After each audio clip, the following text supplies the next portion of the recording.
Alright guys, this ought to be a good video. I know I haven't made a video in a little while. I made one, but it's been a while. So, finally, the Kx250 cylinder is back. If you're new to the channel and just wanting to watch the rebuild, this is my 2000 Kx250.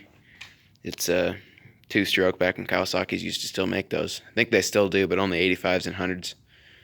Maybe 125s, I don't know, but anyway, this is my Kx250. I bought it around a year and a half ago. I've rode it for about a year and decided to do a top-end build on it. So, as I've explained in one of the last videos a while back, I've gotten this piston in. This is my piston. It's a Pro X. I just put it in today. It's pretty simple. So, I just got this back a couple days ago. I sent it into Power Seal USA. Yeah, Power Seal USA. I got the sticker right here, if you know what their logo is. So, that's what I got. Got my cylinder back. It cost quite a bit of money, but they did a good job. So what they did was they took off the Nickel plating on the inside and replated it. And then they honed it, diamond honed it, and got some nice looking cross hatching in there. Not quite 45 degree, but they're pretty close. Nice. And then they did port work. You can see all the ports have a camphor on it. Every single one. What you're looking at right there would be one of the intake ports, or the transfer ports. That's if it's on the bike, it'd be the right transfer port. Here's the third transfer port and the intake. And here is the left transfer port, the exhaust port, the big one over there. And it is upside down. I began assembling the power valve today. I've got to go run up to the hardware store because they lost a couple of my parts, because I had them take it out because I couldn't get all these bolts out because they're super tight, and I don't have an impact wrench. I didn't want to pay for an impact wrench. So yeah, they lost. It's not a big deal. I kind of expected it, but what they did was they lost the other little tiny. These are because I washed the power valve up. They're pretty clean now. Had a bunch of carbon and gunk on it. So they lost one of these little tiny clips, which, yeah, expected. And they also they messed up this screw. That used to be a Phillips head screw, and I'm not really sure what happened to it.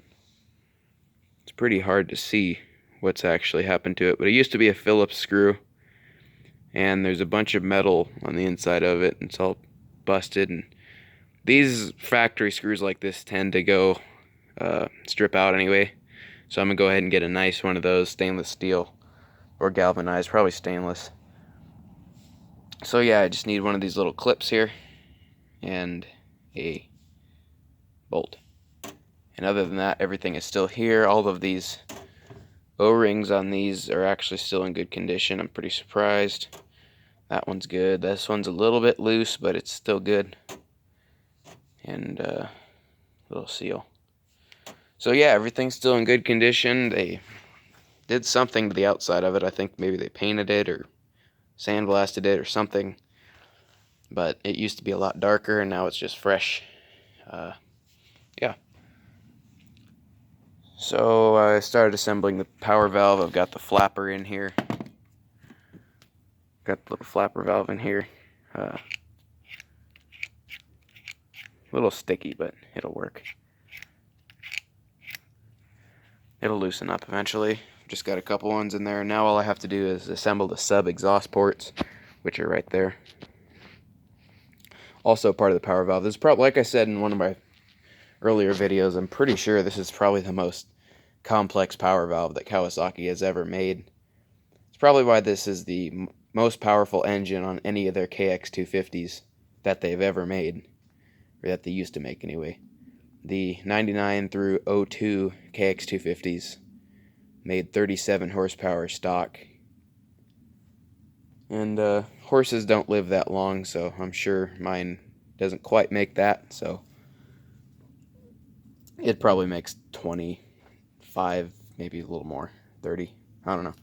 I don't really know, but yeah, it's nice. Hopefully the piston fits in there. I haven't Ooh, I should have tested that actually before I... That's dumb. That's real dumb. I should have tested whether the piston fit or not before I put it on the bike. That, I don't know. Hopefully it works. It looks about the same as the last one, so fit in the last one. So hopefully it works. Just hope so. Yeah, so that's about all I have to say for this video. I mean, just wanted to show you guys I got the thing back. Of course, winter break is over, so I've got to go back to school this week, tomorrow. Today's Sunday. Right now, anyway. Not when I post the video, maybe, but yeah, so I'm not going to have quite as much work to do on this. I've got to do this. Building a chicken coop outside, and I've got a few projects plus school, so we'll see. I'll make a video when it's, at least when I have the cylinder and stuff, the engine, at least when I have the engine all assembled, I'll make a video, and then maybe I'll make a time lapse or something of me putting all the plastics and stuff back on. So yeah, I'll see you guys in the next video. If you liked this one, give it a big thumbs up. If you're new to the channel, or if you'd like to support the channel, please subscribe, and I will see you guys on the next video.